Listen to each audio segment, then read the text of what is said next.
Talking with My Mouthful is supported by Abio Kitchen and their chef-approved line of stainless steel cookware. Abio is committed to providing the cookware to help you become a more confident home cook. The Abio set comes with the 5 pans you need to do 95% of your cooking at half the price of comparable sets. The one and I use it in our home, and we love it. Visit abiokitchen.com to learn more. Hello, David. Hello, Renee. How are you? I'm well, thank you. And you? I'm doing well. This is a special and different kind of podcast today, isn't it? Very different.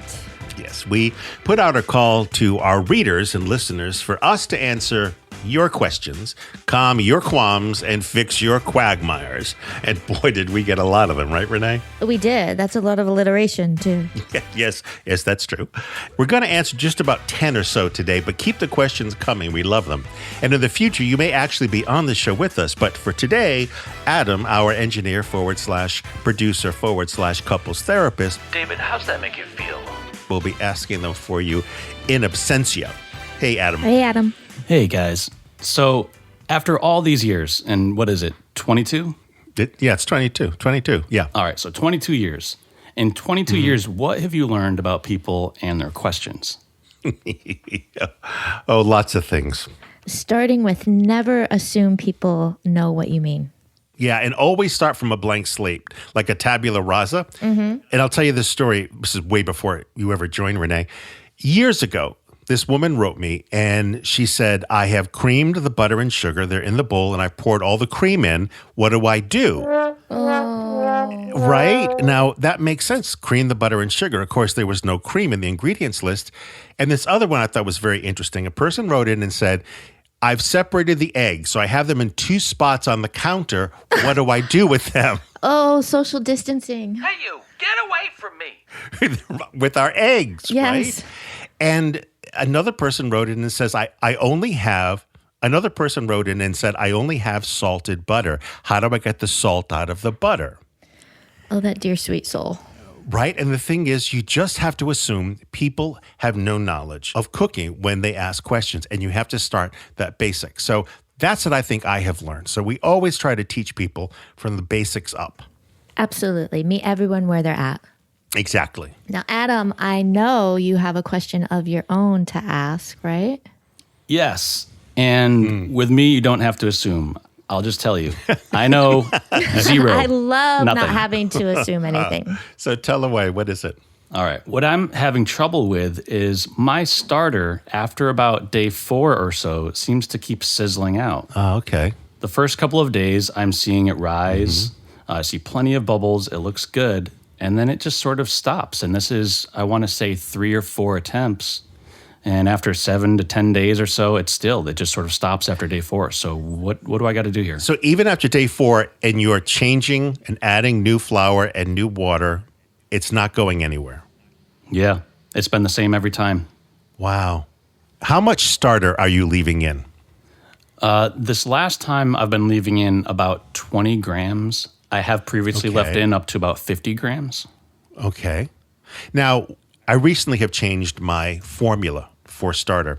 I use 10 to 20 grams of starter, and then I add 50 grams of whole grain rye, 50 grams of all-purpose, and then 100 grams of water. Because what you're doing is you're giving that little bit of starter a huge ass buffet of food to eat on. If you add too much starter, they don't have a lot to eat on and to munch on. So that's what I do. But if you're reaching your peak at 4 days, why don't you try baking off a loaf when it reaches the peak on the 4th day? Because that's when it's its strongest, and see what happens. And then use some of that dough as a starter. All right. Interesting.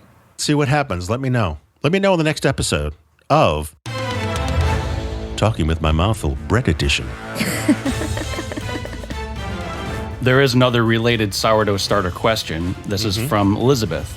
Okay. And she would like to know, what can you do with the discarded starter? Adam, you add them to pancakes, right? Yeah, I have. They're delicious. There's a ton of recipes out there for what to do with them. We don't have them on our site, but over at King Arthur Flour, when we trust their recipes, they've got all kinds of ideas for discarded starter recipes, like sourdough English muffins, crackers, even chocolate cake. Yeah, sourdough pretzels, sourdough popovers. They have tons of them. Yeah, so you can use the starter in many ways. This is in no way a paid promotion for King Arthur. We don't know Mr. Arthur or his wife Guinevere or their unusually close friend Lancelot. We just like the King Arthur family. They're fun and smart and mill good flour. All right, so one last bread-related question. Peter asks, these dialogues are common on Facebook, but I would like to hear it from a master. Baking stone or steel? Do not call him master. Oh, Peter, I like you very much, Peter. To be honest with you, I have never tried a baking steel, but I am very curious and done some research. And it seems, and if we're using pizza as an example, that pizza does cook a bit faster on a steel. But a steel is significantly more expensive than a stone. But on the plus side, it won't break if you drop it. Now, your floor will certainly feel it, but you're not going to be breaking your steel. And supposedly steel will cook pizza more evenly through the whole crust and the bottom, which is a good thing. And I like the fact that you can zap it really hard with the broiler, then turn the heat down and bake bread or bake pizza on it. So I do like that. So my verdict is I'm buying a steel, and we'll get back to you on that, Peter. And thank God it's tax deductible too, because I could just hear the one screaming, why did you need another cooking toy? But I'm going to buy one. And for those of us who can't afford a baking steel, for years I've used my cast iron skillet flipped upside down in the oven in place of a baking stone, right? For pizzas, flatbreads, bread, it's all good. How big is your cast iron? I believe the biggest one I have is 12 inch. Okay, so that's not sizable, I guess. It's slightly smaller loaves. Yeah, the only issue for that, for me, is smaller loaves. Like with pizza, it's a very small, personal, very intimate pizza, which will be too small for me. No comment. All right, so next question, and this is from Roberta. Roberta asks, how do I keep my scrambled eggs from turning green when I have them as part of a buffet? Green? Have you ever heard that, Renee? Yeah, I have actually. Eggs turn green because the sulfur in the yolk reacts with iron. Huh. So I wonder if she's cooking and or serving them in a cast iron skillet. That's a good point. Well, what should she do then to avoid the green, besides not serving in a cast iron skillet? There's a few things. You can use stainless steel equipment and utensils as well, tongs or spoons. Right. You can whisk a little bit of acid into the eggs. Typically about a quarter teaspoon of fresh lemon juice or even vinegar would work for every 18 or so eggs. And then you just don't want to hold the same eggs overheat for more than an hour. That makes sense. Yeah. All right, great. So Claire wants to know, can I use salt pork instead of pork belly if I rinse and soak it well? Ooh. I'll take this one. And I think first we have to define things. Pork belly is just that. It's the belly of the pig underneath, and it's where bacon comes from. Now, salt pork can be pork belly, or it can be pork side, or even fat back. And nowadays, for whatever reason, it's usually fat back. And so there's a lot less meat. And it's great for flavoring a pot of, let's say, baked beans or green beans or anything with collards or even kale for my Portuguese friends out there. And of course, in New England, we love it in our clam chowder. You can also put them in potato dishes. But Claire, if you're thinking of using it as a substitute, let's say for pork belly in a braised Asian pork belly dish, I think it's too salty. I think it's used really for seasoning, not so much for as the main protein / fat. Yeah, way too salty. Yeah. All right, there you go. Here's a question from Victoria who asks, what ingredients can she use to make multicolored pasta? Oh. And she mentions that she's used spinach to create green. Very cool. And she wants to know any other suggestions or, quantities, directions, etc. Okay, I've got this one. One of our most popular recipes on the site has been for years is our homemade pasta recipe. And it includes variations. We use beet juice for red pasta, saffron for yellow, kind of goldenish hue, squid ink for black, which is really cool. You can actually use cocoa for chocolate pasta if you believe that. And if you add a little tomato paste, it'll come up with an orange-ish recipe. Now, that's all in our homemade pasta dough recipe on our site. We actually have another homemade pasta recipe on the site that's colored. It's for red wine pasta. Right. And it gives you an excuse to open a bottle of wine and sip while you're rolling out the pasta, which is not a bad thing. Yeah. Honey, where'd all that wine go? Oh, it's in the pasta, sweetheart. All right, so next up comes all the way from Canada. Mm-hmm. This is from Amanda in Canada, and she would like to know, why does her brownie batter and buttercream break? Oh. Amanda. It's most likely temperature related. So I'll take buttercream. If it looks curdled like cottage cheese, it's too cold. So what you can do is run the outside of the bowl under warm water and then put it back to the mixer and beat it a bit. And if it's still a little cottage cheesy, then repeat with warming the water and then beating, and repeat warming the water and beating until it all comes together. Now, if it's too soupy, and that can happen if it's too warm, you need to cool down the buttercream. You can place it in the fridge, or you can place it in the freezer for a bit and then take it out and beat it. And then keep on going back and forth from the freezer or refrigerator to the mixer, and eventually it will all come together perfect, smooth, and gorgeous. The brownies is actually a temperature thing too. Yeah. You want to make certain to have all your ingredients at room temperature. And that means leave the butter out overnight. Unless it's the middle of August, you'll be perfectly fine. You want to warm up cold eggs a little bit too. And you can do that super fast just by placing them in a bowl, running some warm water over them, letting them sit for a few minutes. And then you want to be certain to not overbeat the batter. One of the recipes on our sites, our best brownies recipe, we constantly have people telling us they didn't turn out quite as spectacular as the last time. And whenever we ask them more questions, it always comes back to they beat them too long. They beat and beat and beat, usually no more than a minute. All right, David and Renee, it's the last question of the episode. Okay. Well, I feel like I've been on trial this whole time. Yes, Your Honor, I am guilty. I am guilty as charged. Yeah, he probably is. Well, let me tell you, this is a really good question. This comes from Jack. Okay. Hi, Jack. Jack would like to know, I would like to know, everyone would probably like to know. Oh, boy. Yeah. How can you get your loved ones, your significant others, there's a lot of people quarantining right now and there's a lot of people in the house.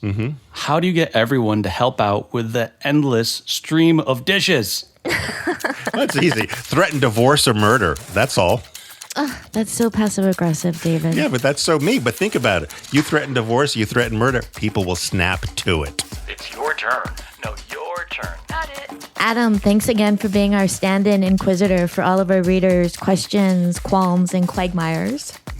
Anytime, and you're welcome. This was definitely a lot of fun. And well now, let's see what other culinary cuties I can concoct. And so, Renee, turning to you, it's that time again. What is on the specials board for next week? Well, next week we have a couple big happenings going on. First of all, Tuesday we have Cinco de Mayo. Oh, that's right. With all this social distancing, I forgot entirely. Right? Although I have to say, I have a little hesitation. Cinco de Mayo is more of an Americanized holiday, but it is an excuse to have tacos. We have more than 50 Cinco de Mayo recipes on our site for you, and we also have a slideshow of margaritas. Right. Choose your poison. We also have Mother's Day coming up. And so all you dads listening out there, your kids at home now, there's not going to be any gift for mom coming home with them from the teacher. And there's no excuse for not having done something. You're home too. So you've got about 7 days left to figure out what recipe you're making. That's right. We've got an entire slideshow for you of simple to sophisticated. Guarantee you're going to find something. We also have easy cheese omelets. We have cocktail recipes. We've got dessert recipes mom will make, all that good stuff. Now, holidays aside, we know all of you guys are locked up there with your pets, so we have a homemade dog treats recipe. Yes! Finally, we're getting one on the site. I thought you were a cat person. Well, I'm hoping that, I'm a pet person, but I'm hoping at some point we will do kitty kibble. I'm hoping. I'm going to pretend I didn't hear that. Okay, so we also have, I think people are cleaning out their liquor cabinets because we've been seeing a lot of people searching for White Russian. Oh, Lord, ours is empty. Well, for those who do have some Kahlua left, we've got the perfect recipe to put it to good use. And then last, we have the most perfect chocolate souffle recipe. It's simple and it's almost fail-proof. We had people take it out of the oven, bring it to the table, no wobbling, no collapsing. Definitely impressive. It's from America's Test Kitchen. I'm really glad we have the Mother's Day recipes up because I'm actually going to visit Mama Leet after 3 or 4 weeks of not seeing her. So I'm really excited to maybe make her something to eat. That's sweet of you. What can I say? Sweet's my middle name. This podcast is produced by Over It Studios, and our producer is the pinch hitter questionnaire, Adam Claremont. You can reach Adam and Over It Studios at overitstudios.com. Remember to subscribe to Talking with My Mouthful on your favorite audio platform and listen to us wherever you go. We'd like to thank our sponsor, Abio Kitchen. You can try Abio right now by going to abiokitchen.com and using the code LC15 for a whopping 15% off all Abio cookware. Ciao. Ciao.